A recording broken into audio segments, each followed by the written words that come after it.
Hello, my name is Fabian Mendoza, and this is going to be a presentation on Crispr, a new gene editing tool. Crispr stands for Clustered Regularly Interspaced Short Palindromic Repeat, which in and of itself is basically a protein that, specifically a protein called CAS9, that basically cuts pieces of DNA and separates very specific strands of DNA, or like parts of that strand of DNA. It's also a technique that involves the changing of instructions of DNA by basically just editing them. The strands of modified DNA use proteins such as the CAS9, which is one protein of many. Like I said before, they cut strands of DNA and they're basically guided by guide RNA.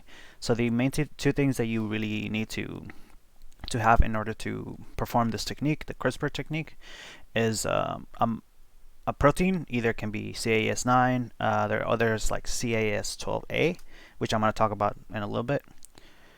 And just guide our RNA to actually take that protein and go into that specific part of the DNA of whatever you want, and being able to actually modify it. The editing of the actual protein is done by either non-homologous end joining or by filling the gap, with just like a new set of instructions of nucleotides. These two techniques I'm going to talk about in a second. So how is the editing actually done? So the first technique is by non-homologous end joining, NHEJ. What this does is basically the protein takes the protein cuts the DNA, and after the cut, it basically there's two strands of DNA that are just like left hanging. So those two sets of strands, they're basically just joined together. That's all it is. So they basically close the gap and become a new set of instructions. It is a little bit dangerous to use this technique, just because it can introduce some errors that are not really accounted for. So they're basically unplanned mutations. The other one is basically just by filling the gap. There's no fancy name for it. You basically, after the protein has cut the DNA and left the gap, inside the protein it has another set of DNA instructions, and it basically just introduces that new sequence of nucleotides into the gap that was left by the protein. This allows scientists to basically modify and create any set of instructions that the DNA can be applied to, and just create all new crazy, specific mutations.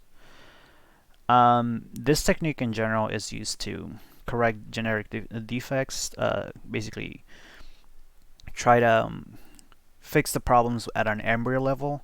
That way those defects don't show up later on in life, and of like a person, or that can be an animal, or even on sunflowers, or like plants in general. It also it's used to attempt to cure diseases, to make vaccines better, more efficient, better at just working in general. It also, something that surprised me a lot was that it's also used like in crop yields. It's basically used to like engineer better seeds and whatnot. It doesn't always work. There were some experiments that I found that only about 50 to 80% were successful. So basically, scientists would apply an injection of the proteins of the CAS9 or whatever, and only 50 of them would show off like the desirable results. Another problem is that they can actually cut the wrong sites and produce mutations. There's this thing called off-target effects, which basically it's when the protein just completely misses the target and just cuts a different section of the DNA, creating more mutations. Also, genome vandalism, which basically means that the protein did go into the site where it's supposed to be cut, but it also cut a different section that was not supposed to, creating more mutations. CRISPR assisted non-homologous end joining. So I found that an experiment done that basically the question that they were asking was how to improve the NHEJ to become more accurate and increase mutation efficiency, and specifically Mycobacterium tuberculosis. They asked this question because there are other ways of like the modifying genes, like such as recombinating. It's just that for specifically Mycobacterium tuberculosis, it's too slow to actually generate the mutations. It's in other samples are very efficient, but in this specific one, it's very slow. So how they did the experiment is that they basically repressed the RECAs, which are proteins that help separation of single-strand DNA, and allow the NHEJ to combine DNA strands. The results, they found out that they used CAS12A and CAS9. They actually did not work. They didn't really see any significant approach to it.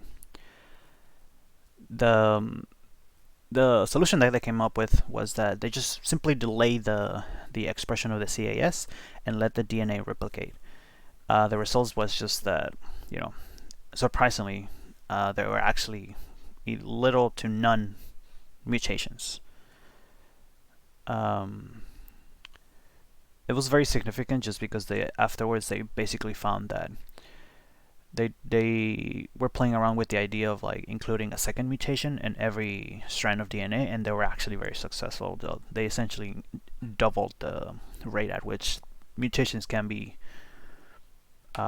created or deleted. One of the questions that I would be more interested in would be what would happen if you would modify a set of instructions or mutation instead of just deleting the mutation. During the experiment, the way that they were measuring essentially the success was just how by what the mutations they deleted. So they were basically comparing the DNA strand, like the modified one, against the wild one, and the wild one had like several mutations. So they were basically just measuring how many were deleted and how many mutations were left. I feel like if we were to just like actually insert in new instructions, I wonder if the rate of mutations would be the same as if it was deleted. And here are my references. Thank you.